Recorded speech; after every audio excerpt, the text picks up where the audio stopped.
call upon Professor Satish Kumar Singh for subject establishment. सभागार में बहुत ही हार्दिक स्वागत है। मैं विषय प्रवर्तन के लिए यहाँ पे उपस्थित हुआ हूँ। इस 2 दिन की संगोष्ठी में क्या होने वाला है और किन फिलोसफर्स के ऊपर हम चर्चा करने जा रहे हैं और इसका दार्शनिक महत्व क्या है। इस पूरे 2 दिन की राष्ट्रीय संगोष्ठी में, जो कि भारतीय दार्शनिक अनुसंधान परिषद द्वारा आयोजित है, इसमें हम उन फिलोसफर्स के ऊपर चर्चा करने वाले हैं जिनके बारे में हम थोड़ा बहुत कम जानते हैं। आज सिस्टम हमने 10 फिलोसफर्स को लिया इस संगोष्ठी में और उसकी शुरुआत होती है कृष्णचंद्र भट्टाचार्य के थ्रू। तो देखिए, फिलोसफर्स चूज करने की स्टाइल हमारी क्या रही है और किस लिए चूज किया गया है। भारत का प्रथम स्वतंत्रता संग्राम 1875 में कहा जाता है कि भारत ने लड़ा और एक तरीके से भारतीय इतिहास के बारे में यहाँ के रहने वाले लोगों की भी सोच बदली। उसी समय कृष्णचंद्र भट्टाचार्य पैदा होते हैं 1875 में, ठीक है। और ये वेदांत के ऐसे विद्यार्थी हैं, चाहे चिंतक हैं, जो कि पूरे वेदांत के फिलॉसफी को एक नया शब्दों का एक प्रत्युत्तर दिया है, जिससे कि वेस्ट में वेदांत के बारे में अच्छी समझ बन सके। स्पिरिचुअलिटी हमारी कैसे, उसके बारे में उन्होंने बात की। इनका समय रहता है 1875 से 1949 तक। और हमारे जो फिलोसफर इसमें लिए गए हैं, उनकी मृत्यु भी हुई तो स्वतंत्रता के बाद हुई है, यानी वो स्वतंत्रता के पहले पैदा हुए हैं। और जिन्होंने अपना दार्शनिक रचनाक्रम स्वतंत्रता के बाद भी रचा हुआ है, कृष्णचंद्र भट्टाचार्य। राणा डे को कौन नहीं जानता है, जो कि वेद और उपनिषद के बारे में बहुत अच्छी कमेंट्री करते हैं। आपने देखा होगा कि philosophy and religion of Veda and Upanishad, उनकी 2 पार्ट में किताब है। हालांकि उसके एक्सप्लेनेशन अब उतने अच्छे नहीं माने जाते जिस समय माना जाता था। तो इंग्लिश में ये राइटिंग है और ये लोग ये क्लेम करने की कोशिश कर रहे हैं कि पूरे भारतीय चिंतन परंपरा को वेस्ट की परंपरा के साथ कैसे कंपैरेटिव स्टडी में लाया जाए, क्योंकि वेस्ट अपने को मानता था कि उनके पास इंटेलेक्चुअलिज्म है, उनके पास साइंस है, मेथोडोलॉजी है, यहाँ के लोगों के पास कुछ नहीं है। तो आप देखेंगे ये दौर रहा है जबकि भारतीय कल्चर को, फिलॉसफी को पूरा का पूरा तरीके से ख़राब किया गया। हमारे तीसरे थिंकर है राधाकृष्णन जी, जो काशी हिंदू विश्वविद्यालय से भी संबंध रखते थे, यहाँ के चांसलर भी रहे, फिर राष्ट्रपति भी बने। इन्होंने Indian philosophy volume 1 and volume 2 लिखा है और ये किताब लंदन में प्रकाशित होती है, सोचिए। और जब ये किताब प्रकाशित होती है तो उसकी फर्स्ट प्रिंट में ये सब कॉपियाँ बिक जाती हैं।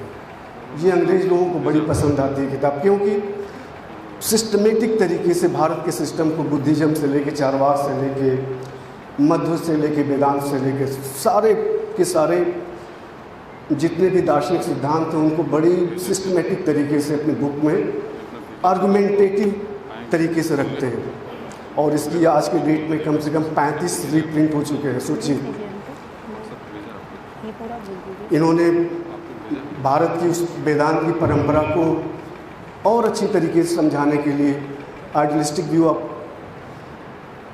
पर्सन भी लिखा और उसमें दिखाया कि कैसे हमारे यहाँ के जो युवा है, हमारी जो सोच है, दार्शनिक सोच, कैसे हमारे दार्शनिक ग्रंथों में उभर के आती है। चौथे हमारे दार्शनिक हैं जिनके ऊपर हम विचार करेंगे, अनुकूल चंद मुखर्जी। इनका भी जन्म 1888 में होता है और डेथ होती है 1968 में। इनको यहाँ के लोग, हम लोग उत्तर भारत के लोग बहुत कम जानते हैं और इनकी रचनाओं से बहुत ज़्यादा परिचित नहीं है। इसमें आपको 2-3 शोध मिलेंगे तो जिससे इनके बारे में हम जान सकते हैं। TRV मूर्ति सबसे बड़ा नाम, जो कि काशी हिंदू विश्वविद्यालय के डिपार्टमेंट ऑफ फिलॉसफी में भी रहे हैं। TRV मूर्ति हमारे जो शिक्षक थे, उनके गुरु थे और इनकी किताबें बुद्धिज़्म पे, फिलॉसफी ऑफ माध्यमिक शून्यवाद के ऊपर जो कॉन्सेप्ट ऑफ फिलॉसफी है इनकी अभी भी बेजोर है। और नागार्जुन को अगर समझना है, अगर आपको दार्शनिक दृष्टि से उनके पूरे माध्यमिक कारिका को समझना है, तो TRB मूर्ति को छोड़े हुए बिना आप जा नहीं सकते। जैसे हम लोगों को सिखाया जाता था कि वेदांत को समझना है या महायान बुद्धिज़्म को समझना है, तो एक चटर्जी की बुक को लीजिए, इंडियन आइडियलिज्म, योगाचार आइडियलिज्म, उसको आप पढ़िए। तो फिर आते हैं जेएल मेहता के बारे में सभी लोग जानते हैं। 1912 से 1988 कुछ पॉलिटिक्स में भी इनकी दिलचस्पी रही। के सच्चिदानंद मूर्ति हैं, इनका जन्म 1923 और डेथ इनकी 2011 में होती है।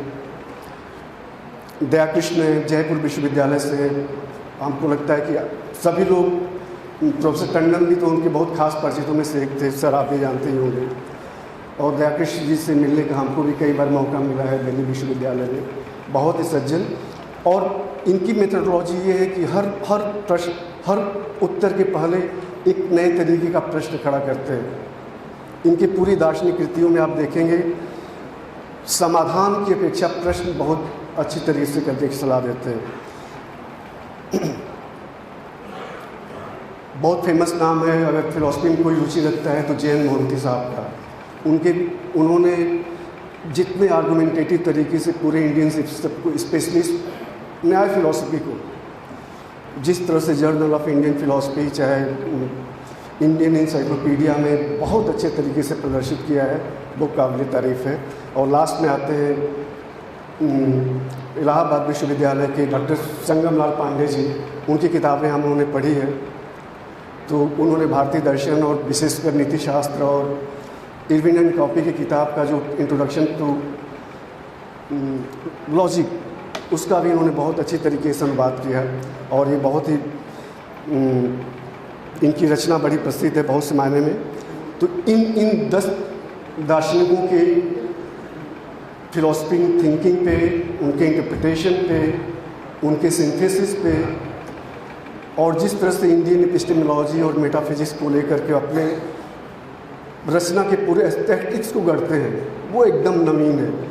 हमने इसमें से विवेकानंद या अरबिंदो को छोड़ा हुआ है। क्यों? क्योंकि वो 1875 के उस लिंक में नहीं आ पा रहे थे, उसके पहले उन लोगों का जन्म हुआ था। और ये लोग वाइड स्प्रेड रिलीजिव, इनको सब जानते भी हैं। कोशिश ये की गई है कि उन नए थिंकर्स को चुना जाए जिनके बारे में चर्चा बहुत कम होती है। हालांकि और भी बहुत से नाम हैं जिनके ऊपर विचार विमर्श करने की ज़रूरत है, फिर भी हम अपने कम समय में, सीमित संसाधनों में इन विचारकों के चिंतन के ऊपर व्याख्यान कर सकें, बहस कर सकें, विमर्श कर सकें।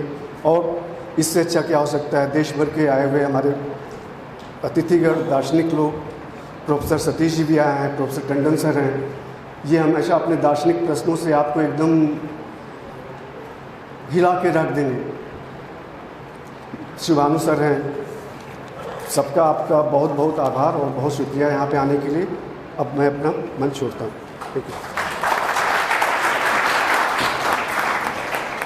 Thank you, sir.